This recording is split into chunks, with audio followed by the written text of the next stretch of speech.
So anyway, spawning up here in the top left side of the map ESV Muspelheim, it is the blue Terran player from Team Fusion Slugs. It is Cillian.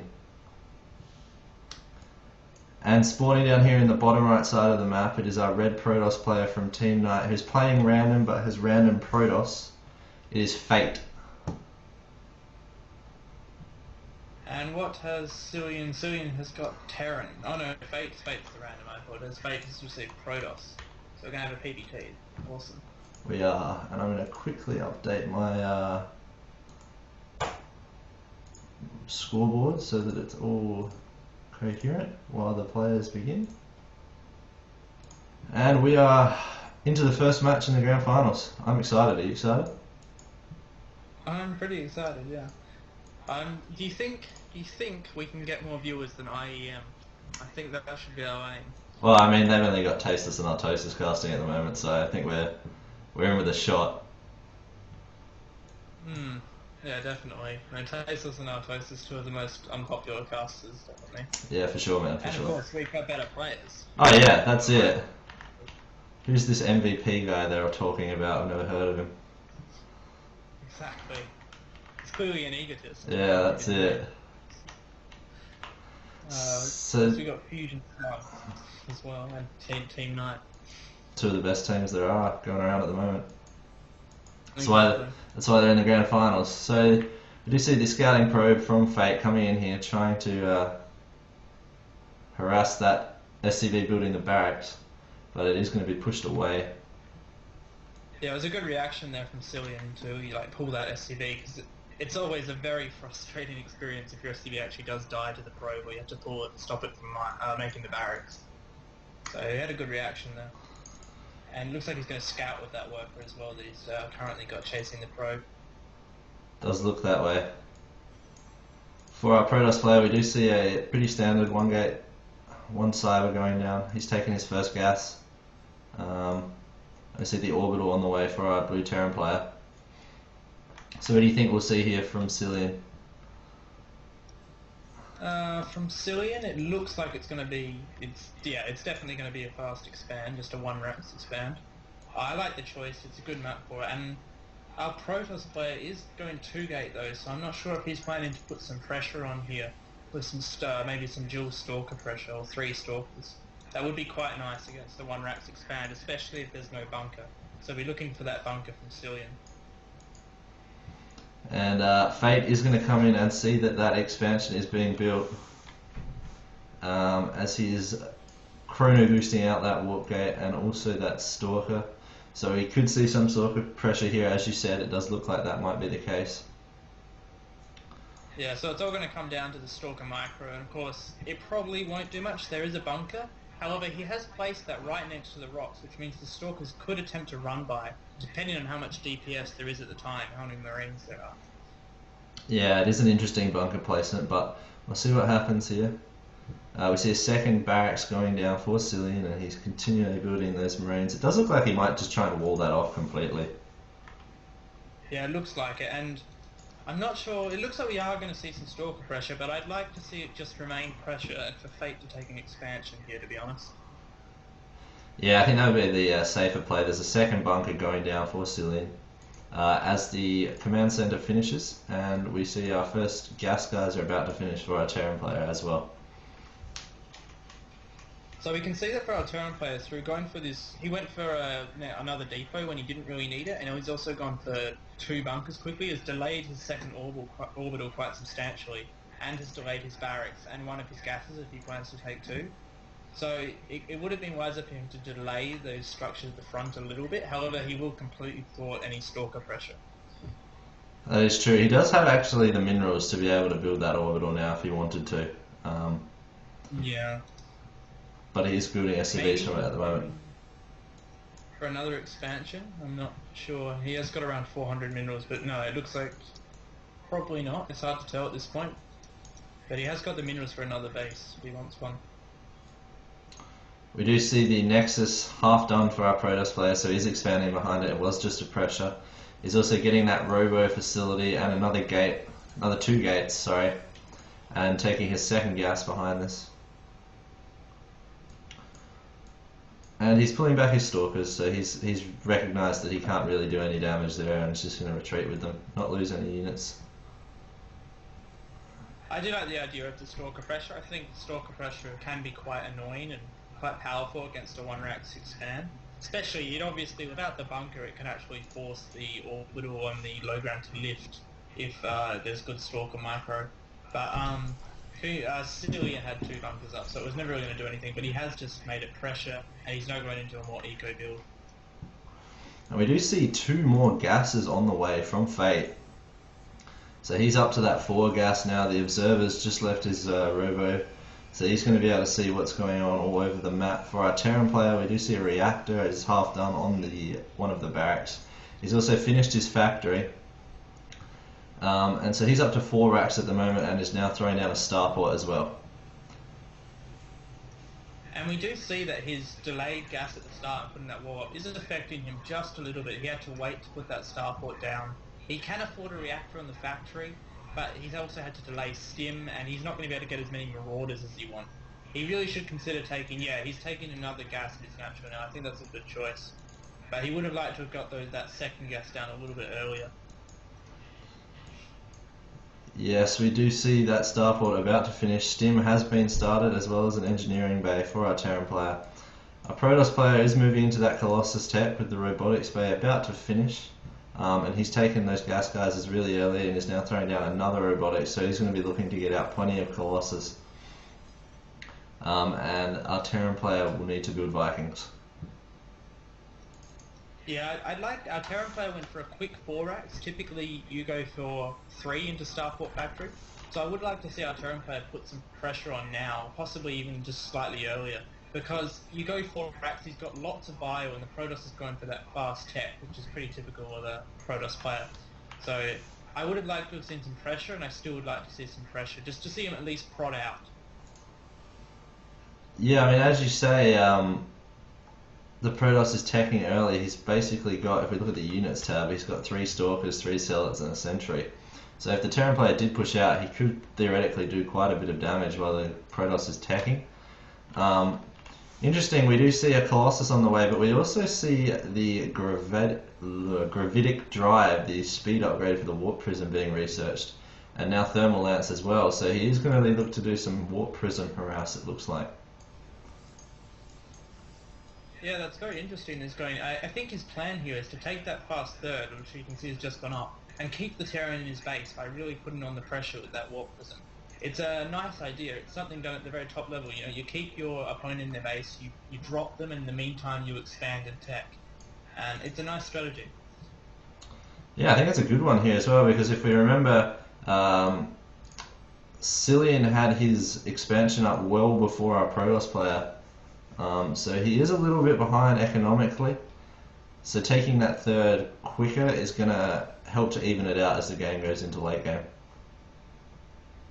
We do see that he's actually loaded up a Colossus into that Warp Prism, so he's going for a very unconventional style here.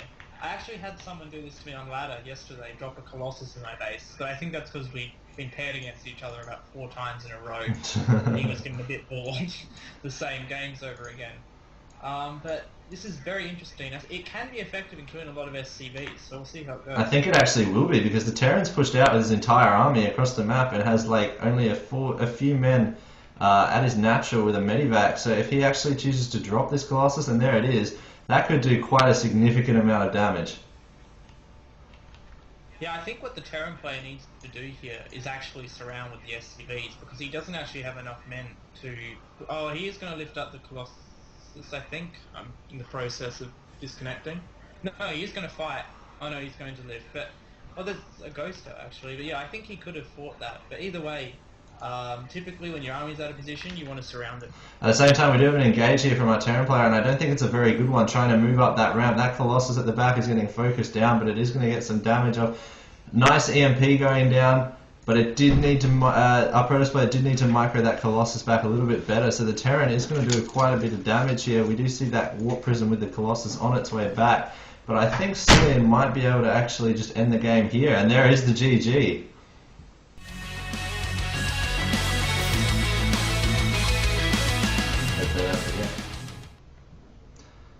But it is going to be a TBT on Entombed Valley. Fusion Slugs currently up 1-0.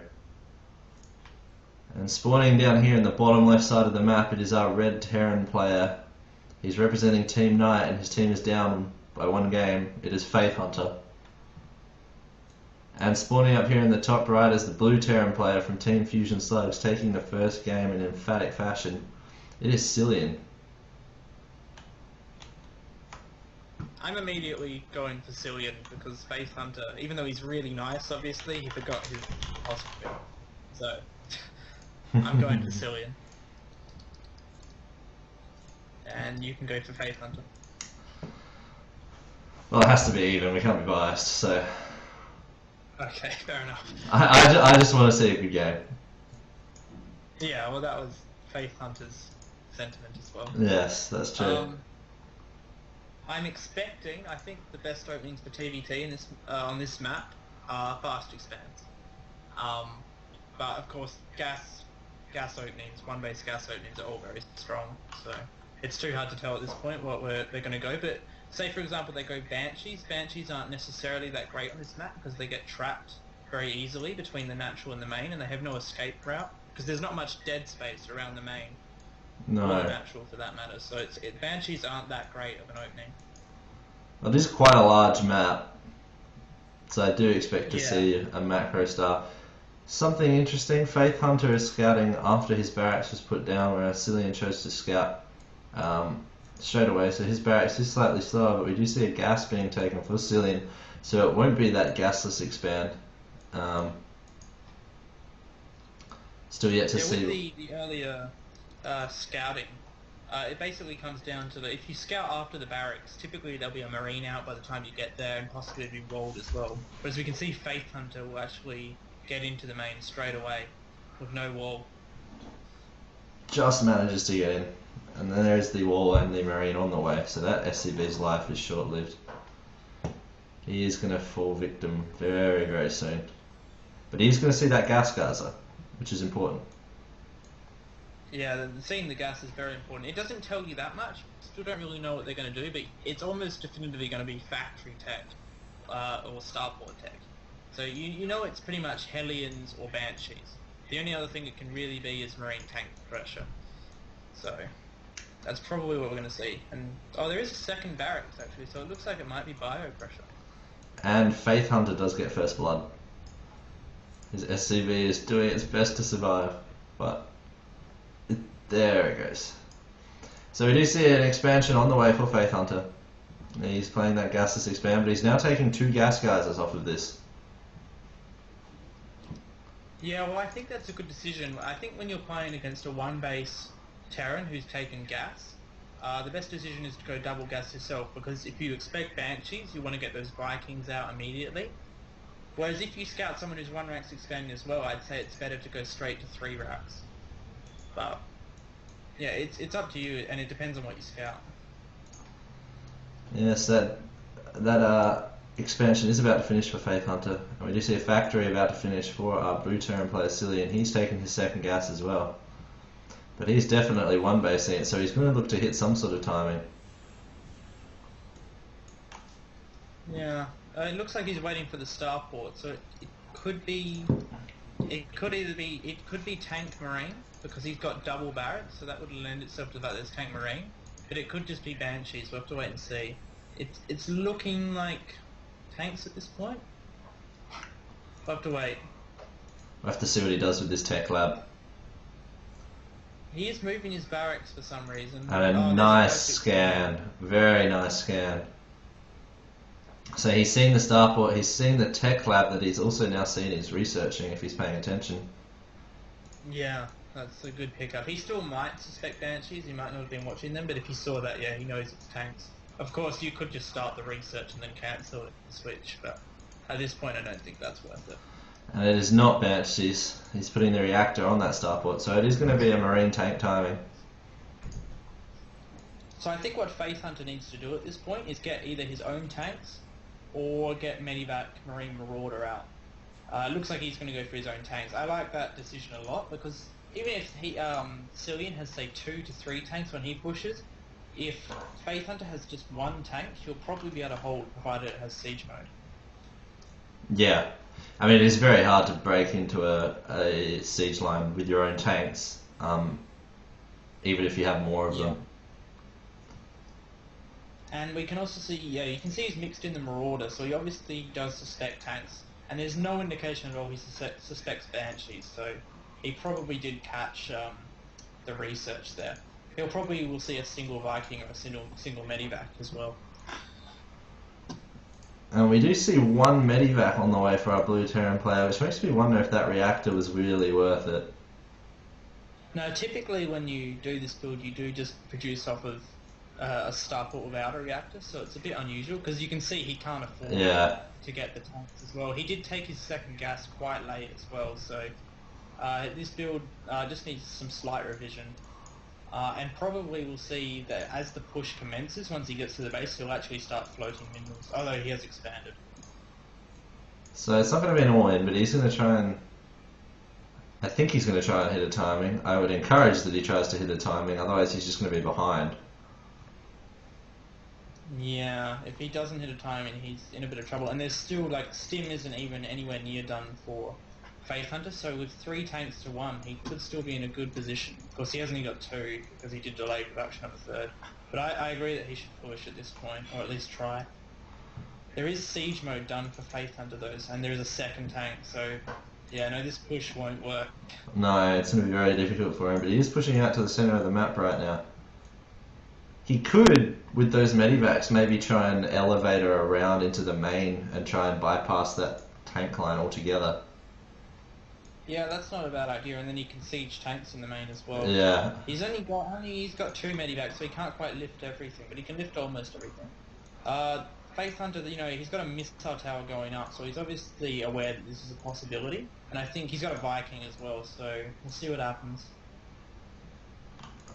But we do see combat shields is about to finish for Faith Hunter, but he is not going to catch vision of this, so it does look like he is going to elevate it, like I said. And that missile tower has just finished with a second one, a sensor tower going up, but those Medivacs are going to be able to sneak past. Now this means that Faith Hunter's siege tanks are completely out of position, and if Cillian can get those tanks sieged, it's going to be very hard to break this. Yeah, he really needs his own tanks as well, but he's left them unsieged.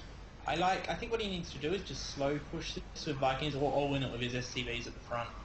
So it looks like he doesn't really know what to do, to be honest. There's still 3 Marines and a dropship for Cillian. He needs to get those out. Oh, he's going to drop the tanks. That's a very good decision, I think. Yeah, I mean, he does have a significant advantage in terms of the number of Marines that he has. So we do see him pushing in now, that tank trying to siege up, but that's not going to last very long. He's trying to break the tank line. The Marines are going to be dropped out of the Medivacs on top of the tanks. And it looks like he might be able to clean this up, but he has taken quite a significant amount of damage. Yeah, we can see that Cillian's caught up in supply by a fair bit. He was down by about 20. He's now down by 12 still, so I still give an edge to Faith Hunter. We can also see in the income tab he's still up 4 SCVs. Yeah, he does have that economic advantage, and he did manage to save a considerable number of his workers. He only lost 6 there. So if you take out the initial scout, he only lost 5, which is actually not a bad effort. I think part of the problem there for Cillian was that he lifted up most his Marines. For some reason it might have been a misclick. And then Faith Hunter's attack against the tanks was able to work, even though the drop didn't quite time out. I really like the idea, by the way, of him dropping the tanks. I think that was a really smart idea under pressure, just to pick up and drop the tanks, even though it didn't quite time out perfectly. It was a good idea. Yeah. I also like the fact that he's expanding now. He knows that Cillian's just committed to quite a large attack, and he's not going to be able to follow it up very easily. And he also knows that his opponent was one-basing it for a large time, so he's going to try and consolidate his lead. At the same time, we do see a 3rd being taken for Cillian. So we are going to get into a long-term macro game. I think that Cillian needs to start destroying those rocks immediately, because if Faith Hunter just pushes up that ramp, which he can do so quite easily, maybe he'll take some shots from one of those tanks. It doesn't even look like he will. So I think he needs to go for that 3rd now. And this could be interesting. They are going to run into each other. There are no Vikings out for Faith Hunter. He's going to stim in because his stim has finished earlier. He also gets his tank siege. This is not good for Cillian. No, he doesn't have stim. And does he have combat shields? He doesn't have combat shields either. So he's missing both those crucial upgrades, which this third may actually get sniped. Yeah, I think it is. Yeah, it's going to go down. And that's not good for Cillian. Yeah, it's a really good effort by Faith Hunter, just capitalising on that lead. Cillian, when he should have realised he was a bit behind and tried to build the command center in his main. However, in saying that, I can't actually see any room where he could build it. He is now building it at his natural. So I think that was the only place he could actually build that. Yeah. We do see reinforcements coming in here for Faith Hunter. Looks like he's going to try and go around and drop the main with no missile turrets in place. So this drop could do quite a significant amount of damage. Cillian has noticed it and is bringing his army back, but with all those buildings everywhere, they're going to get sort of funneled all over the place. Vikings up. It looks like he's sniped the gas. No, he's going to try and get that upgrade. Okay, I like that. Is he going to get it before the upgrade goes? I don't think he will. Cillian is going to push in and clean it up. Going for it. Yeah. Because he ended up, he was never going to be able to pick up there, I don't think. So I think he should have just gone to the NG bay, but still, it's a nice drop. And he is now pulling back his army. If we look at the unit counting station, Faith Hunter is ahead by 5 SCVs at the moment. And his third is completed. He hasn't quite put it in position yet. We do see a Marauder drop going on top of these tanks. Right, nice idea, but I don't think it's quite going to do enough damage with that Viking out. Is he going to be able to save it? No, he can't save the medivac. I don't think Faith Hunter can attack into that line at all, especially when almost half his army is back home. I think at this point, he's got a lot of sensor towers, he just needs to, take another expansion. And he also needs to get a few more production facilities, I think, because he's floating about 1,000 units. Yeah, I think his SCV production may have slipped just a little bit during that, which is fair enough, but he is going to go land this command center at his third while taking a fourth as well. I would like to see him kill those destructible rocks at some point, but he is moving out the rest of his army to join in the middle. At the same time, Cillian pushing out. Do see a scan going down, so Faith Hunter is aware of that. Yeah, and Cillian here mixing in quite a few Marauders, which actually makes his composition... Oh, actually, they both mixed in some Marauders. It does make your composition a little bit weaker generally. You just want pure Marine. And we do see that tank... No, it's not quite in range. Not quite in range. This that one is. It's definitely in range of those Marines, I believe. Yeah. No, actually not. It's sort of right on the range, but there's no sight, of course. But Faith Hunter here is just going to get a huge economic lead if he can just still be happy with this contain. And he has spotted the other expansion as well and forced it to lift. We do see Cillian is moving his army around to the side. Looks like he might be trying to flank. Yeah, I really like this choice, and Faith Hunter doesn't have the tower anymore. So this flank, I'm not sure if he's got quite enough, but he might have enough to make it work. He has got stim now as well, which is good. I don't even know. He's not even going to flank. He's just going for the main. That's brilliant. Yeah, this attack could do a lot of damage because it looks like Faith Hunter's Marines are rallied to the center. This attack could get him right back in the game. It's going to be interesting to see how Faith Hunter reacts, and he's thought about pushing, but then realised there's a tank line there, and he doesn't want to do that. So Cillian is going to clean up a lot of the natural here, taking out a lot of SCVs. If we look at the units, he's taken out. He's almost leveled SCVs. He's now killed 21 workers. Oh, those tanks of Cillian's just moved right through the centre, not being an A move. So 3 out of the 4 of them died, doing no damage. I think for Faith Hunter, attacking would have been a good choice, but when you're ahead, also playing defensively is generally a good idea. So I don't mind his decision to pull back. So this little attack... Psycho. Not an A move in the centre.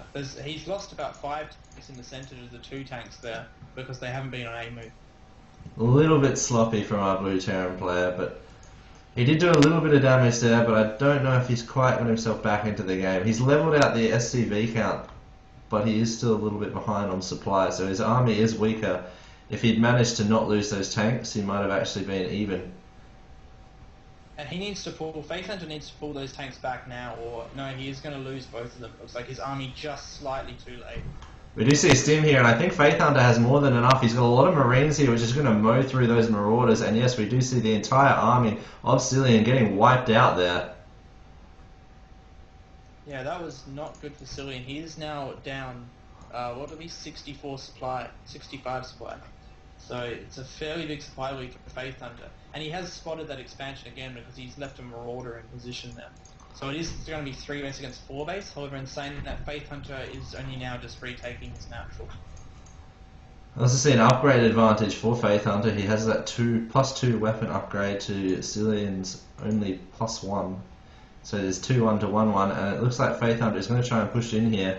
Those Marines are still a little bit damaged from Stim because there's only 1 medivac out, but there are no tanks in position. So he's going to be able to just waltz up this ramp here. I think this is GG.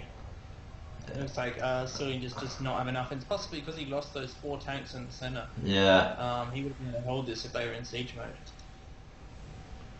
It's kind of unfortunate, really, but I think Faith Hunter is going to be able to push in and clean up here. I think that's a bit of an unnecessary stim, but this point doesn't really matter. And there is the GG from Cillian, and so Faith Hunter is going to level the series at 1 game to 1.